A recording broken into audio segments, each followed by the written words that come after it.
It's that time of year again. Tonight, we count down the stories that caused confusion and chaos in 2025.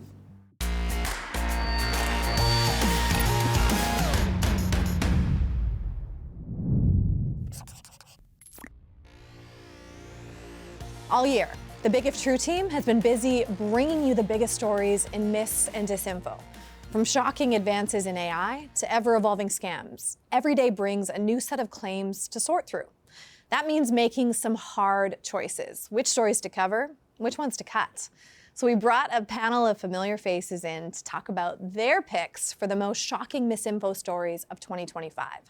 Let's see who's on the roster. In Toronto, we have Nicholas Huhn-Brown, executive editor of The Local. Joining us from Calgary, Alex Boyd is a reporter with the Toronto Star. In Montreal, we're joined by Sonia Solomon, the Deputy Director of the Centre for Media, Technology and Democracy at McGill University. And lastly, Valerie Kendarji is a researcher at the University of Toronto who looks at the impact of disinformation on Western democracies. Hey, it's great to have you all on the program today. Thanks for having us. Thanks for having us. Thank you. Okay, I want to start with one word from each of you of how you would describe the information environment in 2025. Let me start with you, Sonia. Alarming. Alarming. Alex.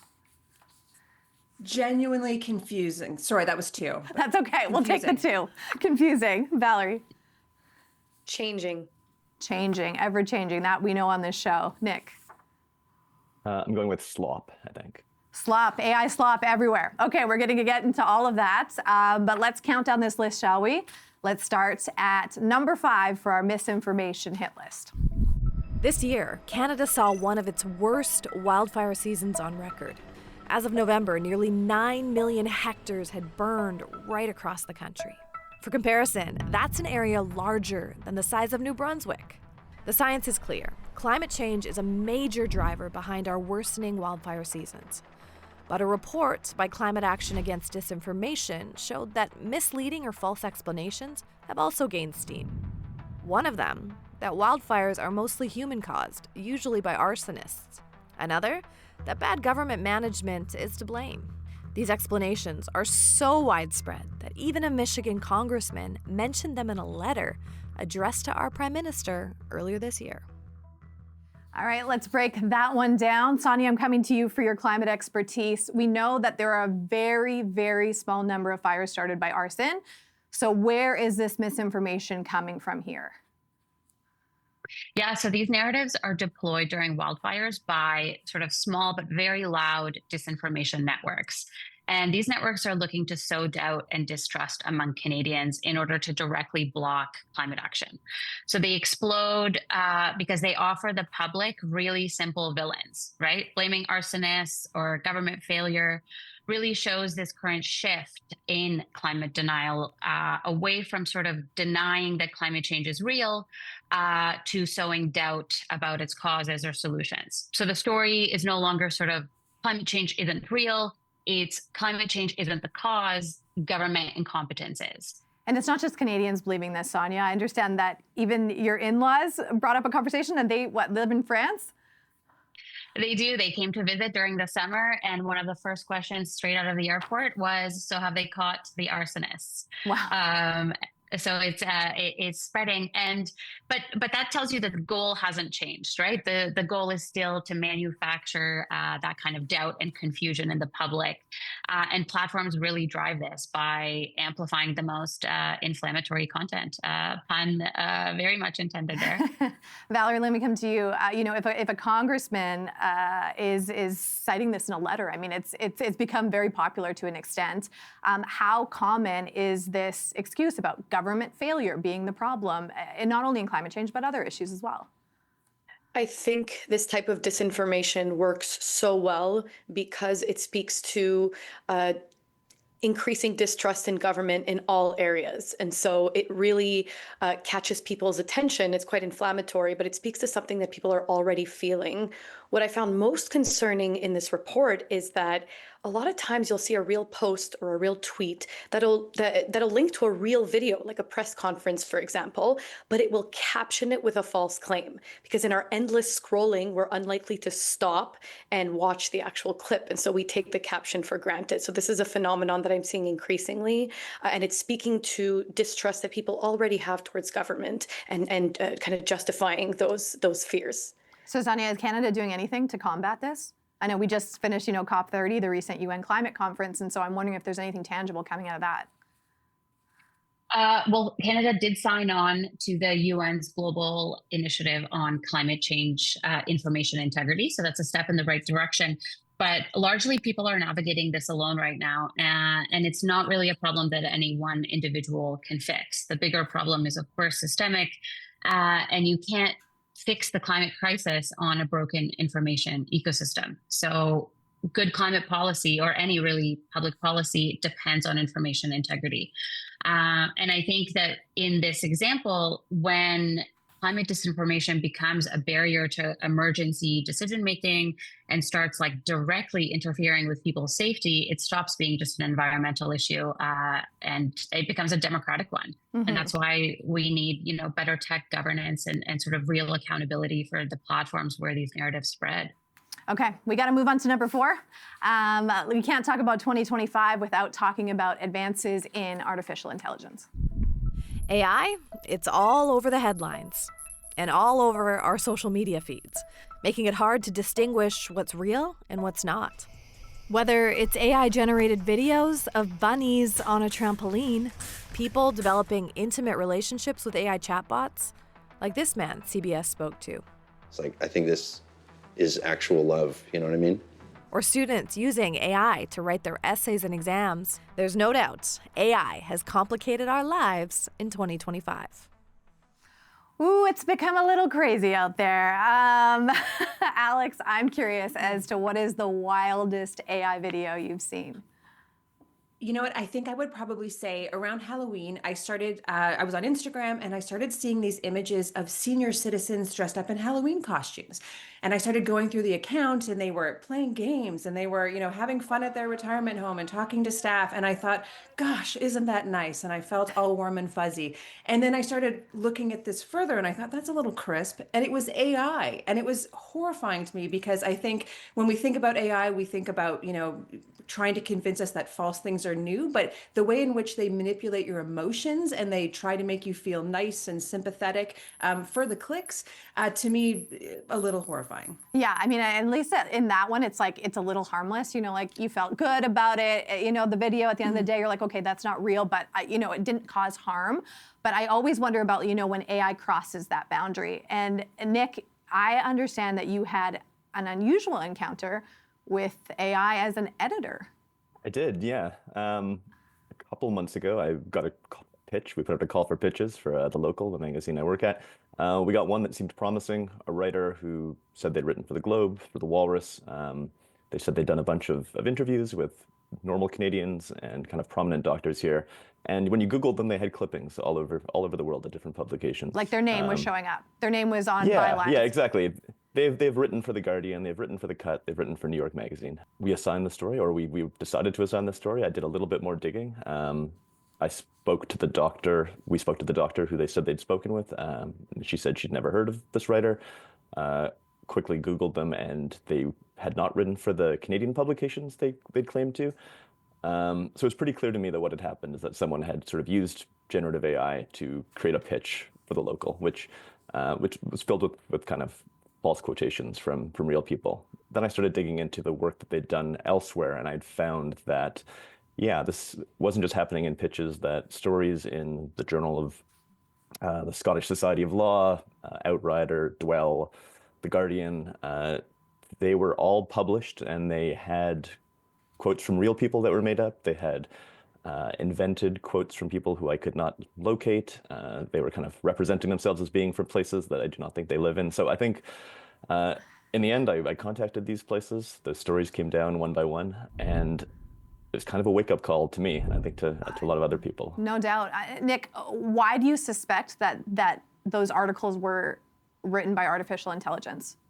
Yeah, that's a good question. I don't know for sure, but they had kind of the hallmarks of, if you've ever ChatGPT'd something, you see this mix of kind of real people, sometimes with some biographical details mangled. But what was interesting about these is that those real professors or architects or designers who this writer was quoting, the things she was quoting were the kinds of things they might say, right? When I got in touch with them, they said, I did not speak to this reporter, but yeah, that kind of sounds like me. And that is, Okay.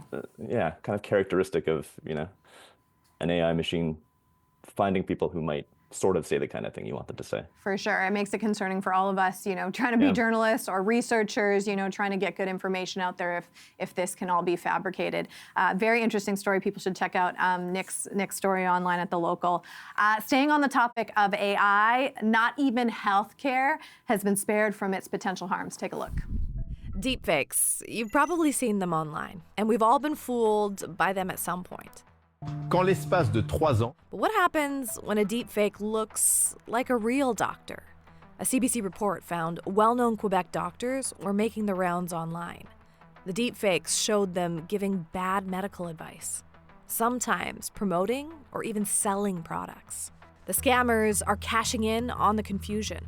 One victim turned up at a Quebec hospital where their deepfaked doctor worked, demanding their money back.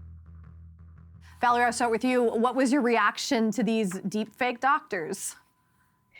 It made me think that the technology is going to continue to evolve. So right now, while a trained eye might be able to detect the difference between a deep fake and between a real video, this technology will continue to improve. And so we are going to lose that ability to discern between the real and the fake.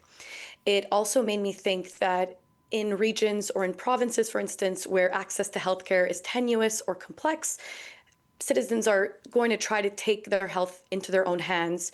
So when they see a video with a doctor speaking about a healthcare product that might solve some issues that they have, and they Google the doctor's name, and the doctor is a real doctor, it's legit, they might be even more inclined to follow that advice. And I find that deeply, deeply concerning because the deepfakes are doing an excellent job at mimicking, people's faces. And it's very challenging for someone who isn't familiar with this context to follow that advice. You're shaking your head yes. Alex, you want to weigh in on that too?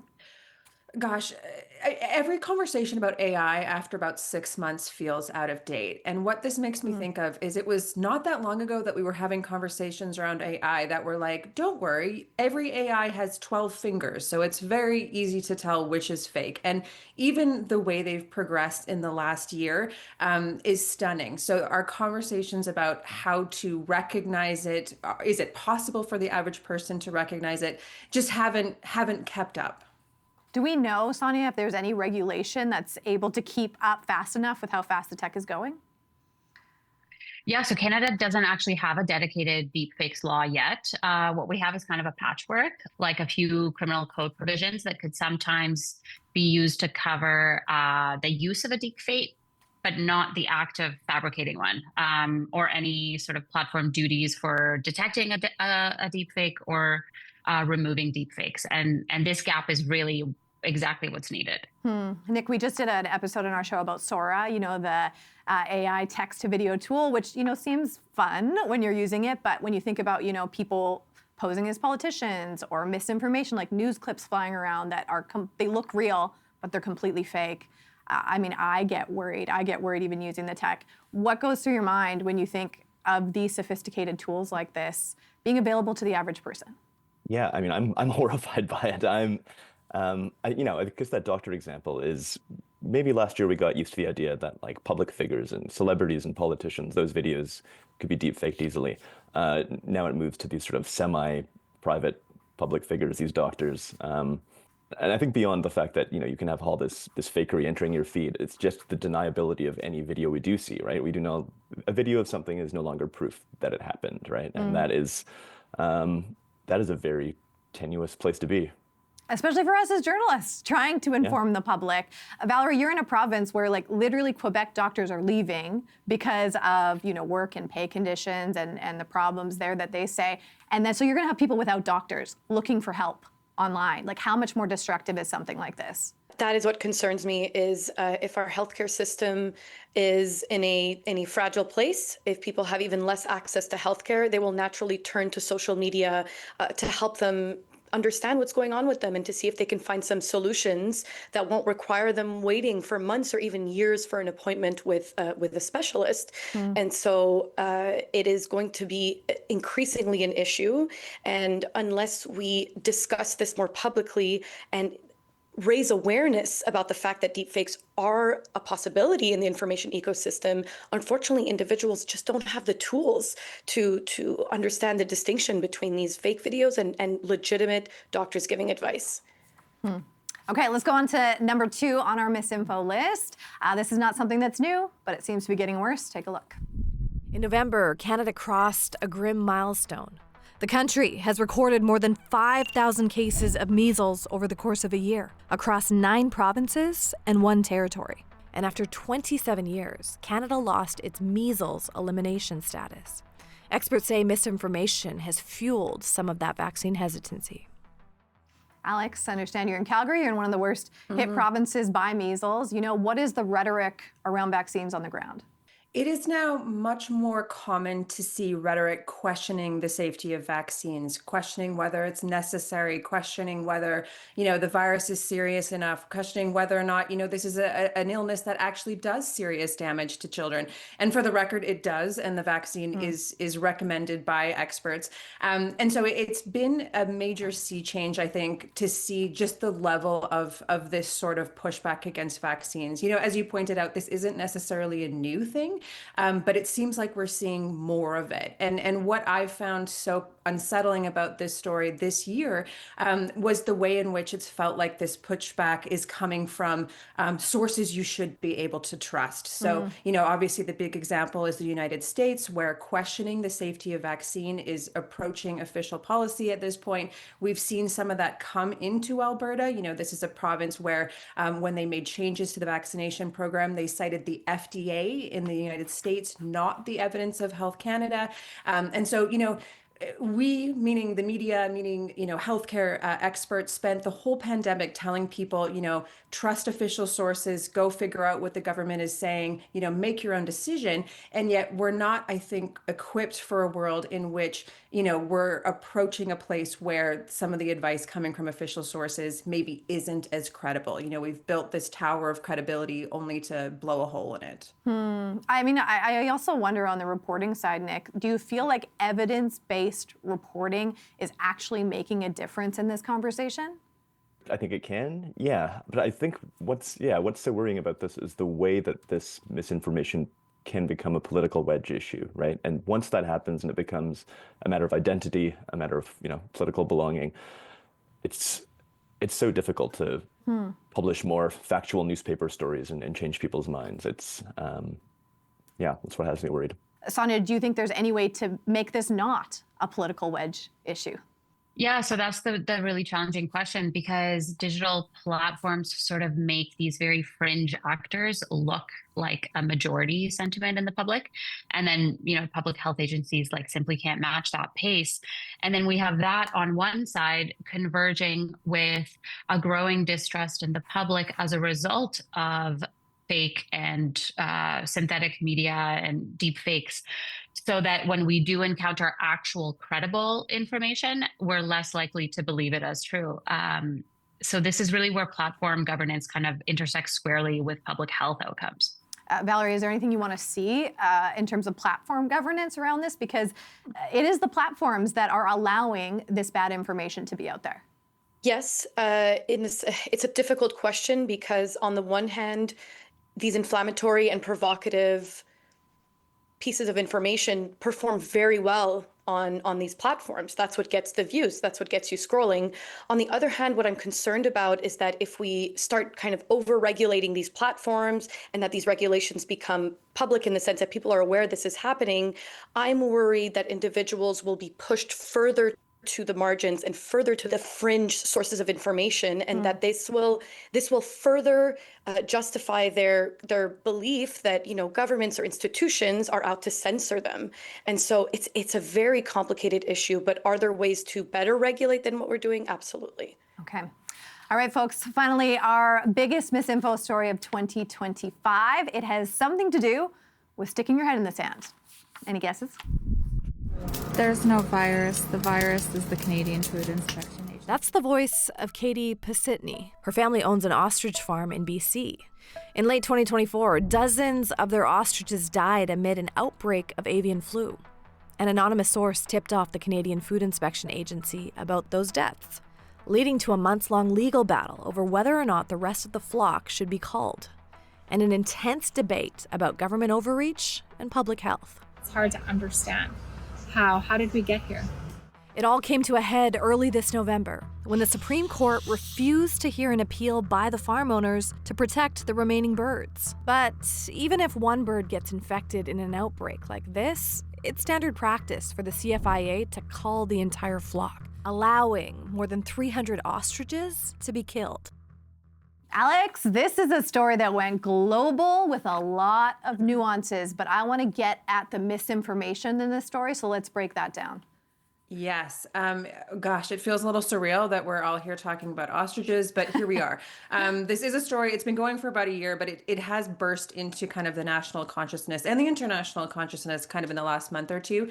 While there are genuinely people who are worried about ostriches, this has also very much become a lightning rod for folks who see this as a conspiracy, see this as government overreach, see this as kind of the latest chapter in this story of kind of impinging on freedoms that we've heard again and again in the last few years. So there's a lot of misinformation out there in terms of what sort of testing was done, whether this virus is something serious, whether you can even trust any of the officials here. And if that sounds familiar, it probably might feel, it gives a little bit of deja vu to a lot of the conversation that was around COVID. So again, it's kind of the latest iteration of this conversation that we've gotten used to hearing over the last few years. Valerie, I see your facial expressions to that. Is this just a reality of a post-pandemic world that we're going to be having these groups that seem to bond together and be consistently frustrated with governments, whatever government's in charge?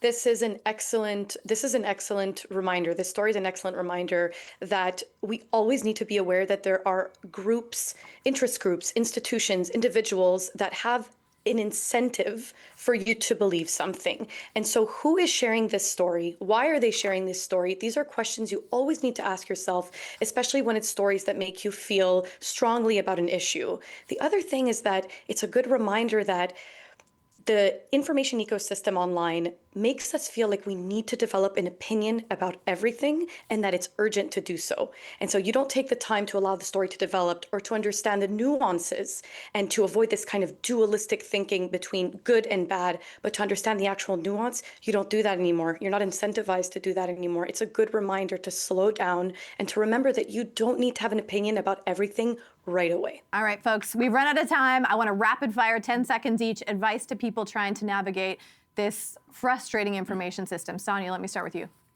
Yeah, asking better from the tech companies. They clearly have the resources to deal with some of these problems. And the least we could do is not monetize this kind of content that has clear harms to the public. Nick. Good to concentrate on the ecosystem, but I'm going to be the grumpy guy who's like, take some personal responsibility. Let's spend less time with slop if you want, more good news, read the news. More time with each other. Valerie. Yeah. I was going to say, especially now with AI, consult legitimate news sources for your news. Use Reddit, Instagram, and TikTok for fun. Alex.